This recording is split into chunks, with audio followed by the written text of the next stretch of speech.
നമസ്കാരം. അസ്ട്രോളജിക്കൽ ലൈഫിലെ എല്ലാ മാന്യ പ്രേക്ഷകർക്കും ഗുരുജനങ്ങൾക്കും ബന്ധുമിത്രാദികൾക്കും 1000 നന്ദി നമസ്കാരം. ഞാൻ doctor M Shibu Narayanan Vembayam.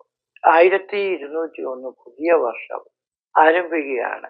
2025 August മാസം 17-ാം തീയതി 1:52 ചിങ്ങത്തിലേക്ക് സൂര്യൻ സംക്രമിക്കുന്ന പുണ്യകാലം. 2026 ആഗസ്റ്റ് 16-ാം തീയതി വരെയാണ് ഈ പുതിയ മലയാള വർഷം ഉള്ളത്. എല്ലാവർക്കും പുതുവർഷ ആശംസകൾ നേരുന്നു. പൂയം നക്ഷത്രക്കാർക്ക് ഈ വർഷം എത്ര ഗുണങ്ങളുണ്ട്, എന്തൊക്കെ ശ്രദ്ധിക്കണം എന്നുള്ളതാണ് പറയാൻ പോകുന്നത്. വേഴൻ 12 നിൽക്കുന്ന സമയമാണ് 2026 ജൂൺ മാസം 2-ാം തീയതി വരെ. ജൂൺ കഴിഞ്ഞാൽ നിങ്ങൾക്ക് വേഴൻ 1-ലേക്കാണ് വരുന്നത്. അത് നല്ലതാണ്. 12-ൽ വേഴൻ എന്ന് പറയുന്നത് ഒരു നല്ല സ്ഥിതിയല്ല. ഗ്രഹപ്പഴ എന്ന് പറയും ആൾക്കാർ. ഒരു കോടീശ്വരൻ പോലും ദരിദ്രനായിട്ട് വരുന്ന സാമ്പത്തിക കുരുക്കുകളും കുടുംബകലഹങ്ങളും അപകടങ്ങളും കടങ്ങളും ശുദ്ധനും ദുഷ്ടനെ പോലെ സംസാരിച്ച് പെരുമാറി ജീവിതത്തിൽ പല പരാജയങ്ങളും വന്നുവിടുന്ന സമയമാണ് 12-ൽ വേഴൻ സഞ്ചരിക്കുന്ന സമയം. അപ്പോൾ 12 പാവം വ്യയഞ്ച പതനം നിരയം വാമ്പുകം സ്ഥാനപ്രംശഞ്ച വൈകല്യം ദശേന ഇതിൻ്റെ പാവം എന്ന് പറയുന്നത് നമുക്ക് എപ്പോഴാണ് നമ്മളൊരു പാവം ചെയ്യുന്ന ഒരാളാവുന്നത്? അച്ഛനെ ഉപദ്രവിക്കുക, അമ്മയെ ഉപദ്രവിക്കുക, സഹോദരങ്ങളെ ഉപദ്രവിക്കുക, തൊഴിലാളിയെ മുതലാളിയൊക്കെ ഉപദ്രവിക്കുക, ഭാര്യയും ഭർത്താവും മക്കളെയൊക്കെ ഉപദ്രവിക്കുക. ഇതൊക്കെ ചെയ്യുമ്പോഴാണ് ചെയ്യാൻ പാടില്ലാത്ത അകൃത്യങ്ങളായ കാര്യങ്ങൾ പറയുകയും ചെയ്യുമ്പോഴാണ് നമ്മൾ പാപികളായിട്ട് മാറുന്നത്. പാപം ചെയ്യാൻ തോന്നിപ്പോ ശുദ്ധനും ദുഷ്ടനെ പോലെ ആയിപ്പോകും. അങ്ങനെ പാപ പ്രവൃത്തികളിൽ നമ്മൾ പങ്കാളിയാവാതെ സൂക്ഷിക്കണം. വ്യയഞ്ചാന്ന് വെച്ചാൽ നമ്മളെ കയ്യിരുന്ന പൈസയും പോവും, കടവും കൂടെ ആവും, കിട്ടാനുള്ളത് കിട്ടിയില്ല.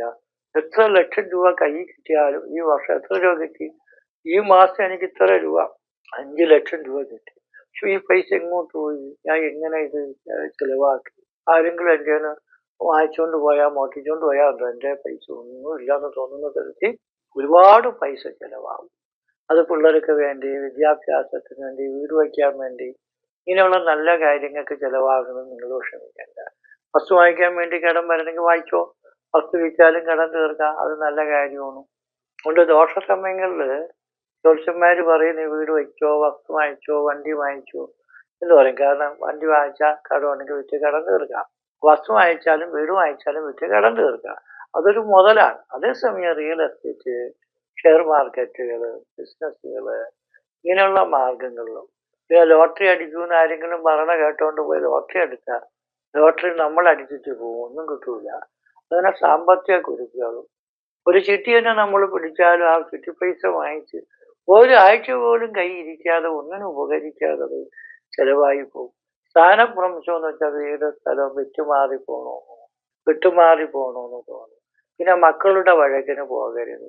പിള്ളേർ കലവിച്ചുകയോ ഭരിക്കുകയോ ചെയ്യും. കാരണം 12 വേഴം നിന്നാൽ വധു വ്യയെന്നാണ്. വ്യയം എന്ന് വെച്ചാൽ 12 നാശരാശി. വേഴം നിൽക്കുന്നവർക്കാണ് സന്താനങ്ങൾക്ക് അസുഖങ്ങൾ, ആപത്ത്, അപകടം, മരണം, ഭാര്യ കലവിച്ചുക, ഭർത്താവ് കലവിച്ചുക, ബന്ധങ്ങൾക്ക് കോട്ടങ്ങൾ വരുന്ന സമയമൊക്കെ. അപ്പൊ അവരൊക്കെ പറയണത് കേട്ട്, വീട്ടിലുള്ളവരും പറയണത് കേട്ട് നമ്മൾ സ്നേഹപരമായിട്ട് അവര് പറയുന്ന കാര്യങ്ങൾ എന്തെങ്കിലും സത്യമോ നമുക്ക് ഉപകാരപ്പെടുന്നതാണെങ്കിൽ അത് കേൾക്കാൻ മടിക്കരുത്.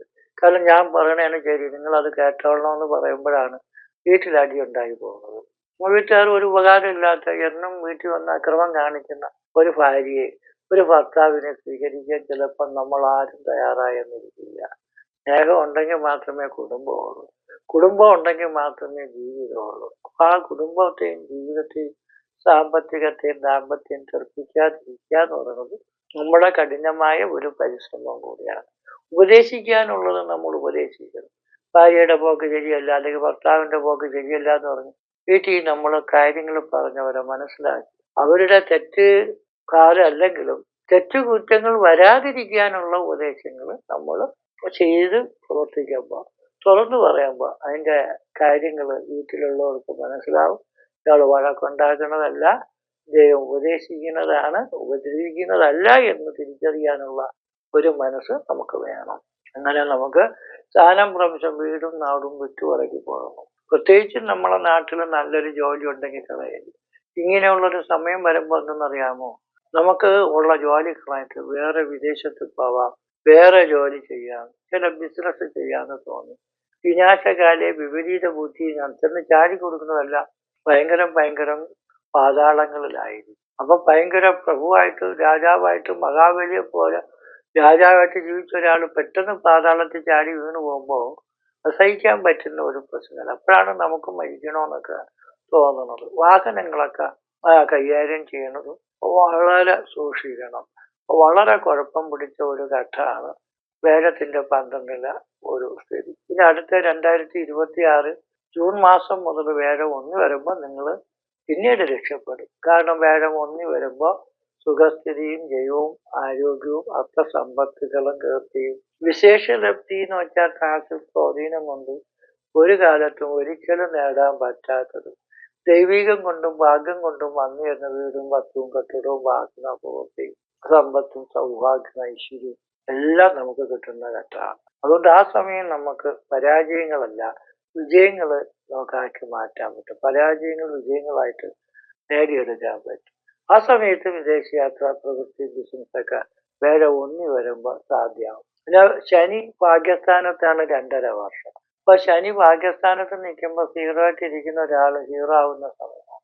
അതുകൊണ്ട് ശനിയുടെ മാറ്റം നമുക്ക് വളരെ അനുകൂലമാണ്. ഇപ്പൊ വളരെ അനുകൂലമാണ്, ഭാഗ്യമാണ്, അപൂർത്തിയാണെന്നൊക്കെ പറയുമ്പോൾ ചില ആൾക്കാർ പറയുന്നത് നിങ്ങൾ പറ്റിപ്പാണ്, ശരിക്കും പറയുന്നതൊന്നും ശരിയാവുന്നില്ല. അത് ജോത്സ്യന്റെ കുഴപ്പമല്ല. കാരണം ശനി ഭാഗ്യസ്ഥാനത്ത് നിൽക്കുന്നത് കൊണ്ട് ഒരുപാട് പരാജയങ്ങള് വരുന്നതിനെ പരിഹരിച്ച് ജയമാക്കി എടുക്കാൻ പറ്റും. ശനിയും കൂടെ പിഴച്ച് നിന്നെങ്കിൽ ആളെ കാണൂലായിരുന്നു, അത്രയ്ക്കും കുഴപ്പമാണ്. അപ്പൊ ശനി ഭാഗ്യസ്ഥാനത്ത് നിൽക്കുമ്പോൾ നമുക്ക് ആരോഗ്യവർദ്ധനയും പ്രഭുജനങ്ങളുടെ പ്രീതി നാനാപ്രകാരേണ ധനലാഭങ്ങളും ബന്ധുക്കളുടെ സുഹൃത്തുക്കളുടെയൊക്കെ അനുകൂലവും എല്ലാ കാര്യത്തിനും വിജയവും മനസ്സന്തോഷവും യശസ്സും സന്താനങ്ങൾക്ക് ഐശ്വര്യമൊക്കെ കിട്ടും. രാഹു എട്ടി നിൽക്കുന്നത് കൊണ്ട് വാഹനങ്ങൾ ഓട്ടിക്കുന്നതും അപകടം പതിയിരിക്കുന്ന ജോലികൾ ചെയ്യുന്നത് സൂക്ഷിക്കുന്നത്. പിന്നെ വീഴ്ച യുവാക്ക നോറോ ഗ്യാസോ സൈക്കോ പ്രോബ്ലം സർപ്പത്തിനെ പോലെ എഴയണത്, ഒടിവ്, കാലൊക്കെ പഴുത്ത് മുട്ടിന് ചിരട്ട മാറ്റണമെന്ന് നട്ടല് തേയ്മാനം ഉണ്ടെന്നൊക്കെ പറയുന്ന കേട്ടോണം. അതിന് മരുന്നും വേണം, മാന്ത്രവും വേണം. അതുകൊണ്ട് സർജറിയൊക്കെ തന്നെ വേണമെന്ന് വരെ പറയണ സമയം ചെയ്താൽ ചത്തു ചെയ്തില്ലെങ്കിൽ ചത്തു എന്നൊക്കെ തോന്നുന്ന വിഷമതകളൊക്കെ ഉണ്ട്. അതുകൊണ്ട് നിങ്ങൾ മരുന്നും വേണം, മന്ത്രവും വേണം. ഗണപതി പൂജ, ഭഗവതി പൂജ, മൃത്യുഞ്ജയം, ഐശ്വര്യ പൂജ, ശത്രു സംഹാര പൂജ ഇതൊക്കെ ചെയ്താൽ നല്ലതായിരിക്കും. പിന്നെ ജാതകം ഒന്ന് പരിശോധിച്ച് നോക്കണം. ജാതകത്തിൽ നമുക്ക് നല്ല ദശാകാലങ്ങളാണെങ്കിൽ വളരെ ദോഷങ്ങൾ ബാധിക്കാതെ നമുക്ക് കുരുത്തിന് രക്ഷപ്പെടാൻ പറ്റും. ജാതകത്തിലും എന്തെങ്കിലും സമയദോഷമോ ഗ്രഹപ്പിഴകളോ ഭാഗ്യക്കുറവുകളൊക്കെ ഉണ്ടെങ്കിൽ നമ്മൾ വിധിയാണെന്ന് കരുതി വിഷമിച്ചു പോകണ്ട. വിധിയെ മതി കൊണ്ടുവരില്ല. മതി വെച്ചാൽ ബുദ്ധി ഉപയോഗിച്ച് നമുക്ക് ദോഷങ്ങൾ മാറാനുള്ള പരിഹാരങ്ങൾ ചെയ്ത് പരിഹരിക്കാൻ ലക്ഷ്യസ്ഥാനത്തെത്താം. വലിയൊരു സമുദ്രത്തിൽ കൂടെയാണ് നമുക്ക് അക്കരെ കയറാൻ പറ്റാത്ത പോകണം. പക്ഷെ അതൊരു കപ്പലോ ബോട്ടോ വള്ളോ അല്ലെങ്കിൽ ഒരു പ്ലെയിനൊക്കെ ഉണ്ടെങ്കിൽ നമുക്ക് അക്കരെ കയറാൻ പറ്റും. അപ്പൊ അതൊക്കെ നമുക്ക് പരിഹാരത്തിൽപ്പെട്ടതാണ്. അതുകൊണ്ട് മൃത്യുഞ്ജോമം, നവഗ്രഹ പൂജ, സർപ്പപൂജ, ഐശ്വര്യ പൂജ ഇതൊക്കെ ചെയ്തുകൊണ്ടിരിക്കുമ്പോൾ നമുക്കുള്ള വിഷമതകള് ദുരിതങ്ങള് മാറാനുള്ള സാധ്യതയുണ്ട്.